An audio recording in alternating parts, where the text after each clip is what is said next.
पढ़ेंगे conservation of minerals. Minerals are non renewable sources. It takes thousands of years for the formation and concentration of minerals. The rate of information is much smaller than the rate at which a human consume these minerals. तो कहने का मतलब ये है कि जो minerals है वो नॉन रिन्यूएबल रिसोर्सेज है, यानी इनको दोबारा हम बना नहीं सकते, क्योंकि कोई भी मिनरल रिसोर्स जो होता है उसको थाउजेंड्स ऑफ ईयर्स लगते हैं बनने में, क्योंकि एकदम से नहीं बनते हैं, इनको काफ़ी टाइम लगता है, थाउजेंड्स ऑफ ईयर्स, तब जाके कोई मिनरल बनता है। तो जो हमारी क्या बोलते हैं इसको, डेली कंज्यूमर जितने हैं हमारे, जो हम मिनरल्स को कंज्यूम करते हैं, वो रेट ऑफ फॉर्मेशन से काफ़ी कम है। यानी कि जितना हम कंज्यूम करते हैं, जितना हम इनको कंज्यूम करते हैं, और उसके बनने की तादाद जो है वो बहुत कम है। अगर हम मिनरल्स को सपोज करो 90% यूज़ करते हैं, तो इसकी जो फॉर्मेशन है वो 1% भी नहीं है, क्योंकि कोई भी मिनरल बनने में काफ़ी टाइम लगता है, थाउजेंड्स ऑफ ईयर्स। तो थाउजेंड्स ऑफ ईयर्स में आप सोचो हम कितना कंज्यूम करेंगे।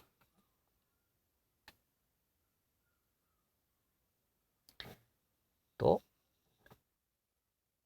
इसीलिए हम कहते हैं कि the rate of formation is much smaller than the rate of which with human consumers these minerals. It is necessary to reduce wastage in the process of mining. तो हमें ये है कि हमें माइनिंग के दौरान जो वेस्टेज होती है वो काफ़ी हद तक कम करनी पड़ेगी। और recycle of metals in another way in which the mineral resource can be conserved. तो हमारे पास जो मिनरल्स है उसको हम रिसाइकल करें, ताकि हम रिसोर्सेज को, इन मिनरल रिसोर्सेज को हम कंजर्व कर सकें। अगर हम इनको रिसाइकल नहीं करेंगे तो हमारे पास फिर कुछ नहीं बचेगा। अब इसके बाद आता है हमारे पास पावर रिसोर्सेज।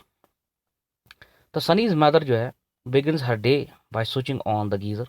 उसने गीज़र को ऑन किया, सनी के स्कूल की यूनिफॉर्म को प्रेस किया उसके उठने से पहले।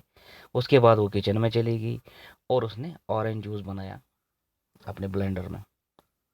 ठीक है, तो उसने सनी को आवाज़ मारी, क्या तुमने नहाना ख़त्म कर दिया? तुम आओ और अब ब्रेकफास्ट कर लो। तो जो सनी की मदर थी वो, जो उसका ब्रेकफास्ट है वो गैस स्टोव पे बना रही थी। अब सनी स्कूल जाते जाते लाइट्स और फैन को स्विच ऑफ करना भूल जाता है। When mother switches them off, she thinks that life in cities may be more comfortable. तो जब उसने इन स्विच को, या फैन का स्विच था, बिजली का स्विच था, गीज़र का स्विच था, जब उसको बंद किया तो अपनी जगह सोचने लगी कि कितनी आसान है ज़िंदगी शहरों में, कंफर्टेबल है। But it's dependency on more and more gadgets, all of which consume energy, has led to wide gap between the demand and the supply.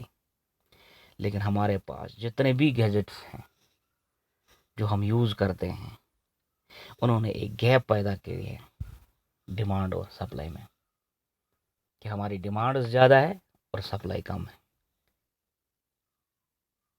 क्योंकि हमारे होता क्या है कि हम एट ए टाइम हम यहाँ से प्रेस भी लगा लेते हैं, यहाँ से टीवी भी चल रहा होता है, यहाँ से फ़ैन भी चल रहा होता है, यहाँ से हीटर भी चल रहा होता है, यहाँ से ब्लोअर भी चल रहा है, यानी एट ए टाइम लाइटें भी चल रही होती हैं, यानी सारा जितने भी हमारे पास ये गैजेट्स हैं हम उनका इस्तेमाल एट ए टाइम करते हैं।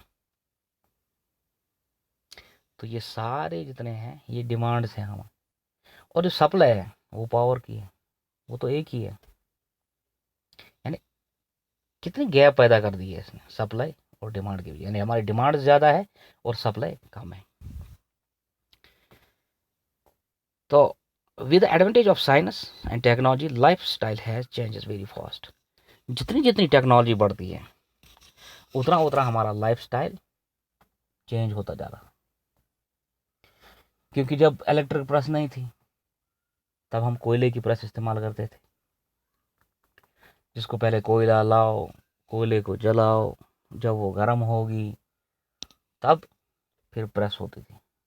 लेकिन आज लगाया, स्विच ऑन किया, 2 मिनट में प्रेस कर ली, खत्म काम। तो पावर और energy plays a vital role in our lives. ये पावर या कोई भी एनर्जी ये हमारी ज़िंदगी में एक अहम रोल इस्तेमाल करती है, प्ले करती है। We also need power for industries, agriculture, transport, communication and defence. हर एक जगह हमें पावर की ज़रूरत पड़ती है, चाहे वो हमारा एग्रीकल्चर हो, चाहे इंडस्ट्रीज हो, चाहे ट्रांसपोर्ट हो, चाहे कम्युनिकेशन हो, चाहे डिफेंस हो। हर एक जगह हमें पावर की ज़रूरत पड़ती ही पड़ती है। पावर रिसोर्स में भी broadly categorise as conventional and non conventional resources. तो इस पावर रिसोर्स को हम दो हिस्सों में बांटते हैं, एक कन्वेंशन हो गया और दूसरा नॉन कन्वेंशन। ठीक है, अब ये कन्वेंशनल क्या है? Conventional sources of energy are those which have been a common use for a long time. वो एनर्जी जिसका यूज कॉमन हो और काफ़ी देर के लिए हो, उसे हम कन्वेंशनल एनर्जी कहते हैं। Firewood and fossil fuels are the two main conventional energy resources. एक तो फायरवुड और दूसरा फॉसल फ्यूल्स, ये कन्वेंशनल एनर्जी में आते हैं। अब इसको क्लैसिफाई हम अपने अगले टॉपिक में करेंगे। Thank you.